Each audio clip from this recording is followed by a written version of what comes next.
नमस्कार दोस्तों, civil technical Bharat Singh Yadav channel में आपका स्वागत है। मेरे सभी दोस्तों से मेरा प्रार्थना है कि अभी माता रानी की नवरात्रि आ रही है और इस नवरात्रि में भरपूर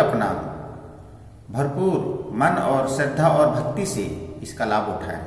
और लाभ आपको तभी मिलेगा दोस्तों जब माता रानी के प्रति आप अपने आप को समर्पण कर देंगे, तभी मिल सकता है। वैसे तो हमारी माताएं बहनें हमेशा ही व्रत करती हैं और करते चले आ रही हैं। किन्हीं को भाग्यवश मनोवांछित फल मिल जाता है और किन्हीं को नहीं मिल पाता है। ना मिलने का उसमें बहुत सा कारण है, बहुत से भेद भी हैं, तो बहुत से ऐसा प्रॉब्लम भी है जो महिलाओं में अक्सर ऐसा होता है। तो दोस्तों, ये नवरात्रि के लिए हमने आपको बताने जा रहे हैं कि माता रानी की 17 तारीख के बाद अभी नवरात्रि शुरू हो रही है।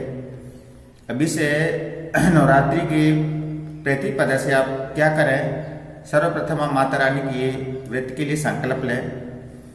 और पुरुषों को चाहिए कि जहाँ तक त्याग कर सकें तो जूते चप्पल त्याग करें, गुटखा तंबाकू त्याग करें और सर्वश्रद्धा के साथ माता का व्रत रखें, तभी वह 9 दिन का व्रत आपका अच्छा रहेगा। और जहाँ तक हो सके दोस्तों, तो आप कुछ लोग तो फलाहार खाते हैं। सभी के मन में एक अलग अलग प्रकार की भावना पैदा होती है।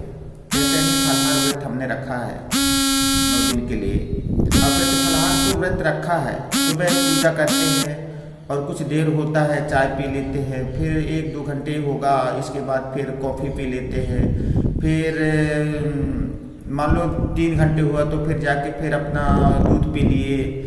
फिर ऐसा होते होते मान लीजिए शाम के 4-5 बजे लग गए तो बोलेंगे नहीं अब चलो फलाहार कर लेते हैं। तो ऐसा 1:30 बजे के टाइम होता है तो बोलते नहीं चलो फलाहार कर लेते हैं। तो ऐसे इस प्रकार से व्रत करते हैं। और वो लोग व्रत करते करते कम से कम नहीं तो एक कामना तो उनके जो भी होगा, धन के लिए हो, अन्न के लिए हो, बाल के लिए, बच्चे किसी चीज़ के लिए भी हो सकता है, वो तो अपने अपनी इच्छाएँ हैं और श्रद्धा है। मगर व्रत में अक्सर नवरात्रि का व्रत कभी निष्फल नहीं होता है। ये 100% मैं कहता हूँ, शास्त्र में वर्णित है कि नवरात्र का व्रत, माता रानी का व्रत कभी भी निष्फल नहीं होता, न कभी हुआ है न कभी होगा। भले युग कलयुग होने कुछ भी युग होता चला जाए, उससे हमें कोई फर्क नहीं है। सिर्फ हमारे भावना और हमारी श्रद्धा के ऊपर निर्भर करता है।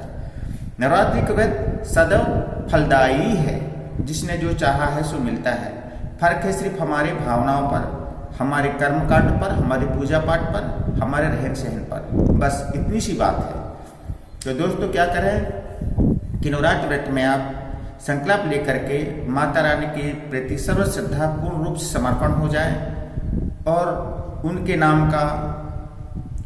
माता रानी के नाम से या तो हाथ में कलावा बांधें या गले में कलावा बांधें कि माता मैं आपका नाम का ये मैं व्रत धारण किया हूँ, या मेरा नया नवरात्र है, या दूसरा वर्ष है, या तीसरा वर्ष है, कुछ भी आप बोल करके वह माला रूपी आप अपना उसको पहन सकते हैं। ठीक है, पहनने के बाद ब्रह्मचर्य का पालन करें। महिलाएं हैं तो ज़्यादातर बोलचाल ना करें, पुरुष भी हैं तो बोलचाल ज़्यादा ना करें। बोलचाल करने से हमेशा कहीं ना कहीं झूठ बोल जाता है, लाख कोशिश करने के बाद झूठ बोल जाता है। पहली बात तो आज के युग में कोई कहे कि झूठ नहीं बोलता तो मैं नहीं मानता, क्योंकि आज के ज़माने में छोटे बच्चा भी अगर 4 साल का है तो हाथ में मोबाइल लिए हुआ घूमता है।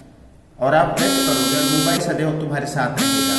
मोबाइल से भी दूर रहे, व्रत के समय मोबाइल से भी दूर रहे तो बहुत बेहतर होगा, क्योंकि मोबाइल तुम्हारा बहुत बड़ा दुश्मन भी है और दोस्त भी है, ये दोनों काम करता है। तो दोस्तों, मोबाइल से भी दूर रहें। इसलिए दूर रहें मोबाइल से कि आपके व्रत में बाधाएं पड़ सकती है। अर्थात किसी का फोन आया, आप पूजा के लिए बैठे हुए हैं और शायद फोन नहीं उठाए, ठीक है कोई बात नहीं, थोड़ी देर बाद आपने उठाया, उनने पूछा कि भैया आप तुम क्या कर रहे थे, तो आप यही बोलोगे नहीं मैं पूजा में था, तो मुझे बता तो देते। तो आप कुछ ना कुछ उस बीच में जरूर करके कुछ ना कुछ झूठ बोल सकते हो या कुछ भी बता सकते हो। मान लीजिए पूजा के टाइम में फोन आया तो आप पूजा के नाम बता दी, बाकी टाइम में अगर फोन आया तो कहीं ना कहीं आपको झूठ बोलना पड़ेगा। इसलिए नवरात्र के व्रत में आप ज़्यादातर हो तो मोबाइल का यूज़ ना करें, आपका भला होगा, क्योंकि झूठ बहुत बड़ा हमारा पाप का भागीदार बना देता है, हमारे कर्म को, हमारे व्रत को, हमारी उपासना को, हमारे जप को, हमारे तप को। तो इसलिए दोस्तों, मोबाइल से भी दूर रहें और बोलचाल से भी दूर रहें, और ज़्यादा हो सके तो ये फलाहार का सिस्टम बिल्कुल ना करें तो बेहतर रहेगा। और अगर फलाहार का सिस्टम रखते हैं तो एक टाइम के रखें तो बेहतर रहेगा, मगर तंबाकू गुटखा इनसे दूर ही रहें। और इसके पहचान स्रोत श्रद्धा से आप कीजिए माता रानी के व्रत, आपको अवश्य फल मिलेगा। मान लीजिए आप अनपढ़ हैं, आपको पढ़ना लिखना नहीं आता, आरती गाना नहीं आता, तो कोई बात नहीं, आपका प्यार भरा सच्चे मन से माता का प्यार भरा, आपका प्यार भरा उसके प्रति तुम्हारे दिल में रहना चाहिए, आपको बराबर फल मिलेगी। और माँ देते हैं, ऐसा नहीं है कि किसी भक्त को रुलाता नहीं है, सभी को हंसाता है। उस माँ की बहुत बड़ा असीम कृपा होती है।